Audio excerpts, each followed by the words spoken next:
Da Vinci code इसे वापस ले आया है। ये ऊर्जा रूप हैं जो अभी भी जीवित हैं। लोग इन्हें प्रकट करके कई चीजें कर सकते हैं। शायद जीसस खुद भी वही थे। योग का अघोरी रूप काफी ज्यादा इस ओर झुका हुआ है। हम एक तंत्र रूप को प्राण प्रतिष्ठित करने की योजना बना रहे हैं। अगर किसी को पता है कि जरूरी आह्वान कैसे करना है तो वो उनको जबरदस्त रिस्पॉन्ड करेगी। आप जो चाहें वो पूरा करवा सकते हैं।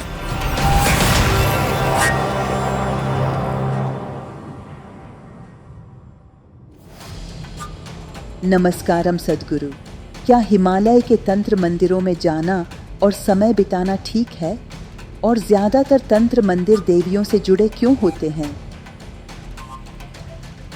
तंत्र मंदिर असल में साधारण पूजा के लिए नहीं बनाए गए हैं। खैर, आपको पहले पूजा और प्रार्थना के बीच अंतर और उनकी विशेषताओं को समझना होगा। शायद आप प्रार्थना करना जानते हो, भगवान से ये मांगना वो मांगना। शिव की संस्कृति में यह बेतुका माना जाता है कि ईश्वर से कुछ मांगा जाए जैसे उसे पता ही नहीं कि उसे क्या करना है।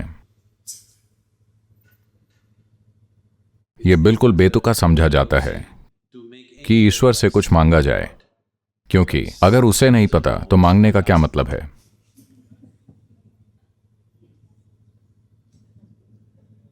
तो पूजा की एक जटिल प्रणाली और प्रक्रिया है जिससे आप अपने अंदर एक खास स्थिति बना सकते हैं। भारत में पूजा में विस्तृत प्रक्रियाएं शामिल होती हैं जिसमें बहुत मानसिक क्षमता लगती है। यह एक साधना है। ये भक्त के लिए एक तरह की क्रिया है। जब हम क्रिया कहते हैं, कर्म यानी कार्य जिसे आप अपने शरीर, मन या भावना से कर सकते हैं, यही कर्म है। लेकिन भीतर किया जाने वाला कार्य क्रिया कहलाता है। तो भक्तिपूर्ण व्यवहार या भक्तिपूर्ण कार्य एक क्रिया है, भीतरी कार्य जो भक्तिपूर्ण स्वभाव के साथ किया जाता है। देखिए, अभी आप सुबह की क्रियाएं कर रहे हैं तो हम भक्ति की मांग नहीं कर रहे हैं, क्योंकि यह शुद्ध तकनीकी रूप से भी काम करेगा, क्योंकि आप 21वीं सदी के हैं। जब आप पहले दिन योग कार्यक्रम में आते हैं, पूरे धर्मनिरपेक्ष और तार्किक और सही और पढ़े लिखे, अगर मैं आपसे कहूं, देखिए आपको यह भक्ति के साथ करना है, आप चले जाएंगे ज्यादातर।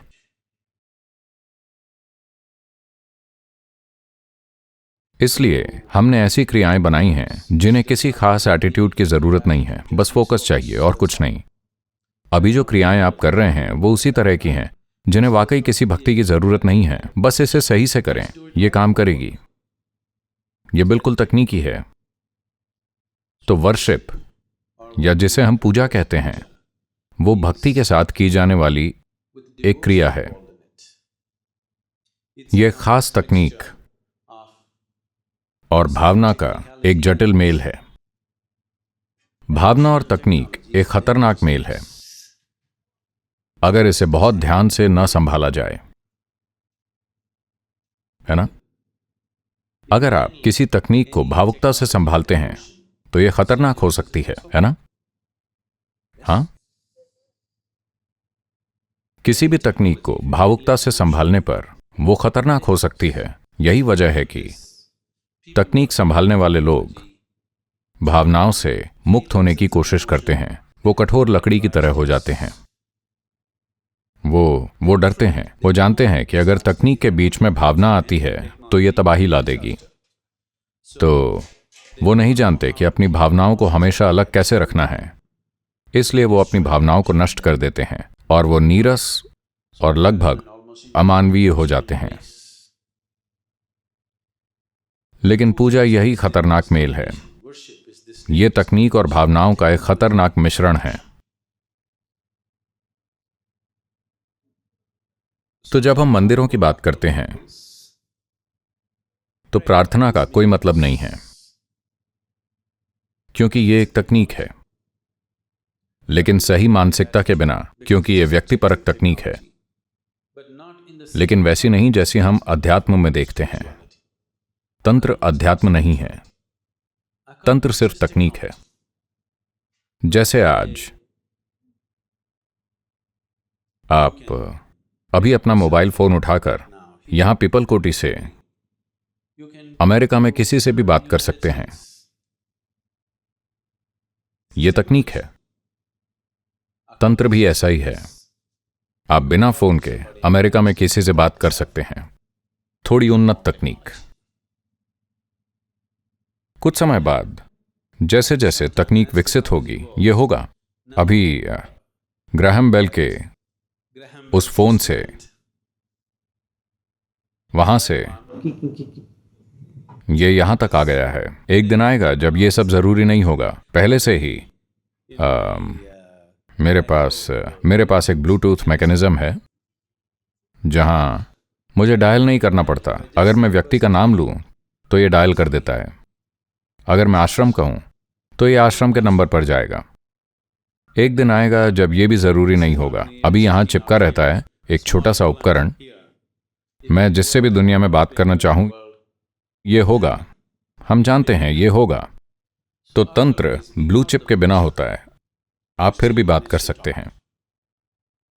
तो ये बस एक अलग स्तर की तकनीक है और कुछ नहीं। ठीक इसी तरह कोई कहीं बैठे बैठे अगर एक बटन दबा दे तो वो आपको मिसाइल से पीपल कोटी से उड़ा सकते हैं। हाँ, जैसे आप अमेरिका में किसी से बात कर सकते हैं, अमेरिका में कोई पीपल कोटी को धरती से उड़ा सकता है। इसी तरह तंत्र से आप कुछ चीजें कर सकते हैं।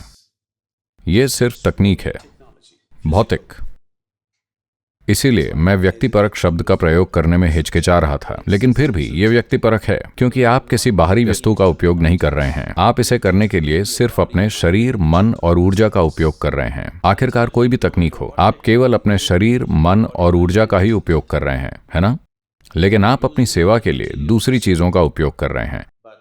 लेकिन आपने केवल अपने शरीर, मन और ऊर्जा का उपयोग करके ही मोबाइल या मिसाइल या जो भी बनाया है ना? हाँ, तो वो अंतिम या बुनियादी चीज जिसका उपयोग आप मोबाइल फोन या कोई भी तकनीक बनाने के लिए करते हैं, वो सिर्फ आपका शरीर, मन और ऊर्जा है ना? लेकिन आप कुछ बाहरी चीजें ले रहे हैं और उनका उपयोग कर रहे हैं। शुरू में जब आप फोन या कुछ और बनाना चाहते थे तो आपको इतनी चीजें लेनी पड़ती थी। अब आप केवल इतनी चीजें ले रहे हैं और इसे भी हम लगातार और कम और कम और कम करते जा रहे हैं। तो एक दिन आएगा जब हमें किसी चीज की जरूरत नहीं होगी। वो होगा तंत्र। आधुनिक विज्ञान और तंत्र कहीं ना कहीं मिलने वाले हैं, पक्का मिलने वाले हैं, अगर उनकी समझ में चीजों को लेकर थोड़ा बदलाव आ जाए। तो तंत्र पूरी तरह से तकनीक है और तंत्र दिन ब दिन और भी ज्यादा बेतुका होता जा रहा है, क्योंकि आधुनिक तकनीक बहुत तेजी से आगे बढ़ रही है। अब अगर मोबाइल फोन के बिना अमेरिका में किसी से बात करनी है तो इसमें बहुत सी तैयारी और कोशिश लगेगी। और अगर आप उनसे संपर्क कर भी लेते हैं तो वो बोलेंगे रॉन्ग नंबर, क्योंकि वो आपको नहीं पहचानते हैं। ज्यादातर समय मुझे रॉन्ग नंबर बोल के मना कर दिया जाता है। मैं ये अनुभव से जानता हूं। तो तंत्र और भी ज्यादा बेतुका होता जा रहा है। जैसे जैसे आधुनिक तकनीक सूक्ष्म से सूक्ष्मतर होते जा रही है, तंत्र की जरूरत कम हो जाएगी। ये बहुत ही महत्वपूर्ण होता अगर आप 4 धाम की यात्रा पैदल कर रहे होते और कोई मोबाइल फोन वगैरह नहीं होता और इस यात्रा के लिए आप अपने परिवार से 2 साल के लिए दूर चले जाते, तब तंत्र बेहद महत्वपूर्ण होता, है ना? कि आप बस अपने परिवार को बता सकें कि मैं ठीक हूं, मैं पीपलकोटी में हूं। हाँ, ये बेहद महत्वपूर्ण होता है ना? लेकिन आज क्योंकि हमारी जेब में मोबाइल फोन है, तो इन सब चीजों को सीखना जरूरी नहीं है कि कैसे अपने परिवार से संपर्क करें। आज हमारे पास एक ऐसा उपकरण है जिसका उपयोग हर कोई कर सकता है, एक बच्चा भी। तो तंत्र और भी ज्यादा बेतुका होता जाएगा जैसे जैसे तकनीक आगे बढ़ती जाएगी। तो तंत्र मंदिरों में अपना समय बर्बाद न करें। लेकिन तंत्र के कुछ अन्य पहलू भी हैं जिनका उपयोग आध्यात्मिक प्रक्रियाओं में आगे बढ़ने के लिए किया जा सकता है, क्योंकि कई मायनों में तंत्र भौतिकता का आखिरी चरण है। हम भौतिकता के सबसे सूक्ष्म बिंदु का उपयोग कर रहे हैं। देखिए, भौतिक का उपयोग कई तरीकों से किया जा सकता है। उदाहरण के लिए, अगर आप सूचना तकनीक को लें, तो जो पत्थर के पट्टे से शुरू हुआ था वो अब छोटी सी ब्लू चिप बन गया है, जिसके लिए एक पूरे पहाड़ को खोदना पड़ता था। आज वो एक छोटी सी चिप में है। तो भौतिक सूक्ष्म से सूक्ष्मतर हो गया है। भौतिक के सबसे सूक्ष्म पहलू का जब आप उपयोग करते हैं तो हम उसे तंत्र कहते हैं। तंत्र भौतिक की सबसे सूक्ष्म घटनाओं का उपयोग है, लेकिन फिर भी भौतिक है। तो क्योंकि यह भौतिकता का आखिरी चरण है, इसलिए इसका उपयोग भौतिक से परे जाने के लिए भी किया जा सकता है।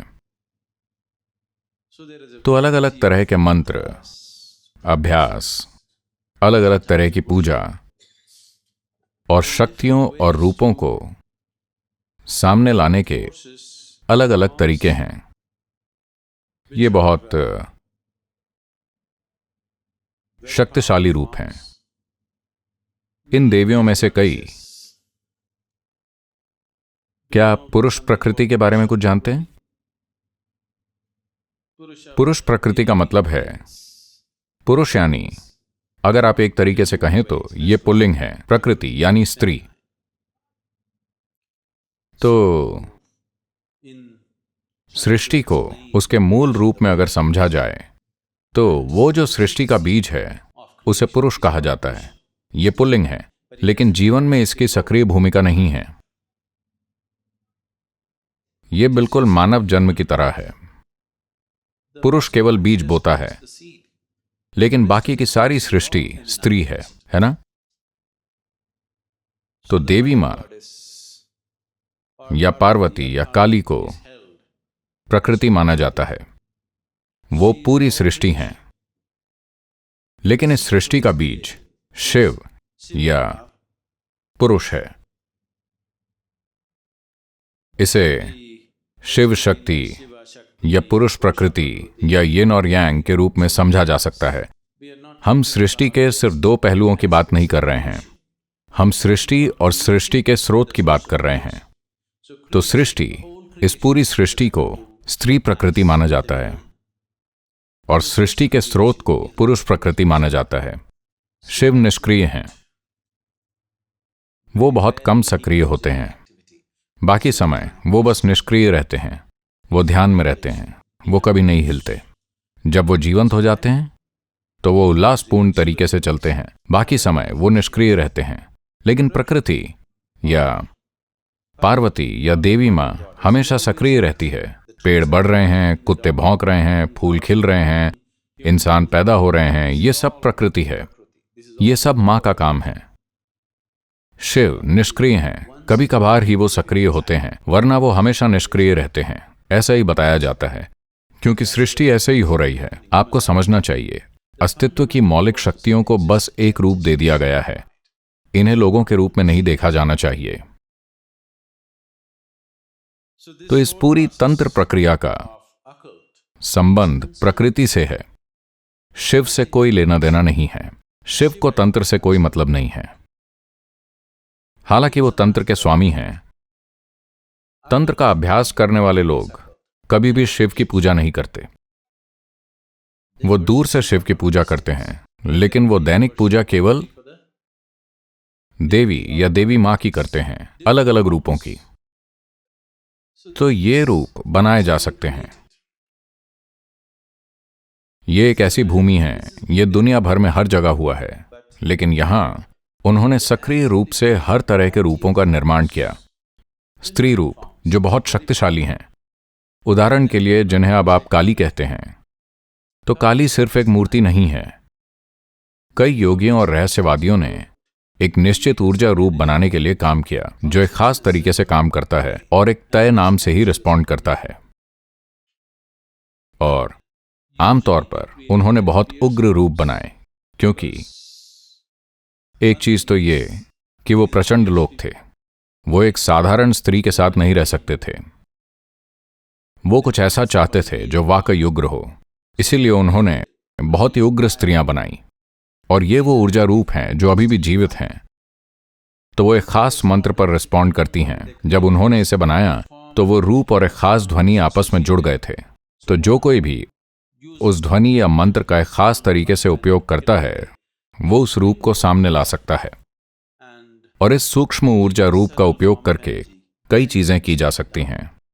पूरे तंत्र का विज्ञान बस इतना ही है। कुछ तंत्र मंदिर एक निश्चित रूप के लिए बनाए गए हैं और आप उस रूप को प्रकट कर सकते हैं और कई चीजें कर सकते हैं। मुझे लगता है इस तरह की बातें अन्य संस्कृतियों में भी अलग तरीके से की गई हैं। वो हमेशा मानते थे कि अगर आपको कोई दीपक मिल जाए और आप उसे रगड़ दें तो एक जिन्न निकलेगा।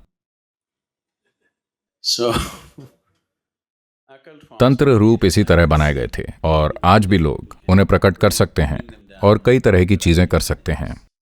तंत्र की पूरी व्यवस्था इसी पर आधारित है। अघोरी, आपने अघोरियों के बारे में सुना है? शिव एक अघोरी हैं। योग का अघोरी रूप काफी ज्यादा इस ओर झुका हुआ है। जैसे कि आप जानते होंगे कि हम ध्यान लिंग परिसर के एक कोने में एक तंत्र रूप को प्राण प्रतिष्ठित करने वाले हैं जो अभी भी बन रही है। अभी पूरी तरह से तैयार नहीं है, वो बन रही है। हम उन्हें लिंग भैरवी कहते हैं, जो बिल्कुल नया रूप है। लिंग आमतौर पर पुरुष का प्रतीक है, लेकिन वो लिंग भैरवी हैं। भैरवी यानी ये स्त्री प्रकृति है। वो एक अलग स्वभाव की होंगी। हम उन्हें धीरे धीरे तैयार करेंगे। वो बन रही हैं, इसमें कुछ समय लगेगा। वो एक खास तरह से आह्वान को रिस्पॉन्ड करेंगी। अगर किसी को पता है कि जरूरी आह्वान कैसे करना है, तो वो उन्हें जबरदस्त रिस्पॉन्ड करेंगी। तो आपके पास एक तरह की सुपर तकनीक है जिससे आप कुछ भी प्राप्त कर सकते हैं जो आप चाहते हैं। देवी पूजा का यही उद्देश्य है। भारत में देवी पूजा की एक विशाल संस्कृति है।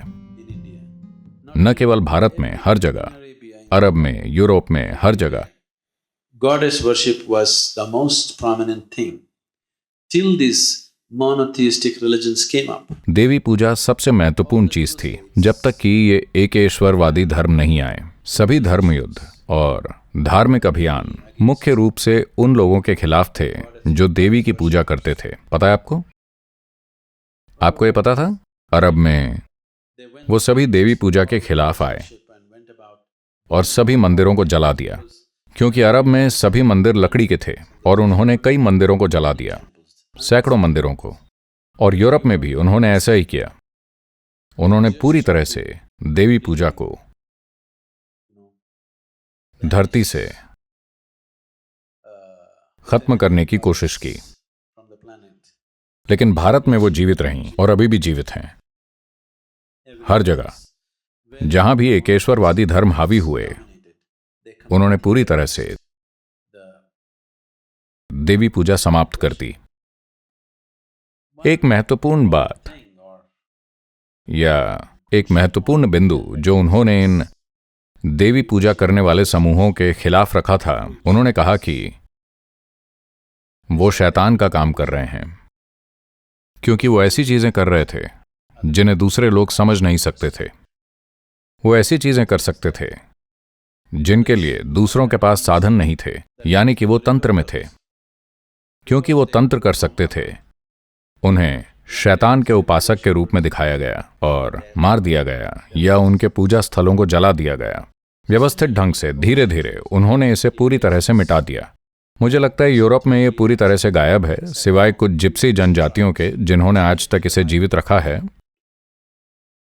जो खाना बदोश हैं वो एक जगह नहीं रहते क्योंकि उन्हें मारे जाने का डर था। और मुझे लगता है कि हाल ही में इस पूरी तरह से गलत लिखी गई, गलत समझी गई पुस्तक डा विंची कोड ने इसे फिर से वापस ला दिया है। हाँ, लेखक द्वारा इसे बहुत ही गलत समझा गया है, लेकिन फिर भी वो ऐसे मुद्दे को उजागर कर रहे हैं।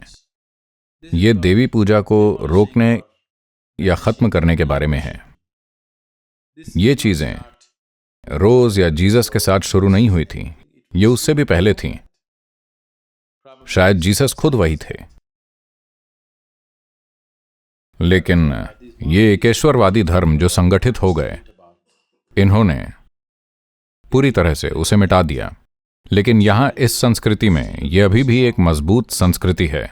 लेकिन आज भी, यहां तक कि यहां भी यह इस तरह हो गया है कि लोग देवी पूजा को थोड़ा सा छिप कर करते हैं, बहुत खुले तौर पर नहीं, क्योंकि समाज, लोग शिक्षित हो गए हैं। जो कुछ भी उनके तर्क में ठीक नहीं बैठता वो उसे नष्ट करना चाहते हैं, है ना?